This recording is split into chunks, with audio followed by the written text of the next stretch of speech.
বৃশ্চিক রাশির মানুষরা যাতে ভালো থাকে, তাদের যাতে সৌভাগ্য বৃদ্ধি হয়, ধনবৃদ্ধি হয়, তার জন্য কিছু টোটকা আজ বলবো। সেগুলো নিয়মিত করলে অভাবনীয় ফল পাওয়া যাবে। তো আমি সেই কিছু নিয়ম আমি আজ বলবো। সেটা হলো, প্রতি শনিবার পিঁপড়েকে আটা খাওয়াতে হবে,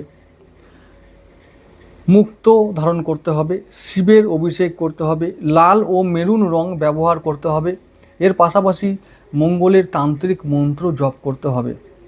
রোগ থেকে যাদের মুক্তি চাই তাদের জন্য বলবো যে তারা রোজ সংকটমোচন স্তোত্র পাঠ করুন।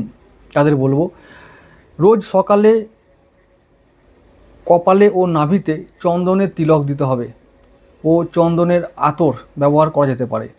প্রতি সোমবার ও পূর্ণিমায় ভগবতী লক্ষ্মীকে পায়েস ভোগ দিয়ে নিবেদন করা দরকার। এই হলো উপায়।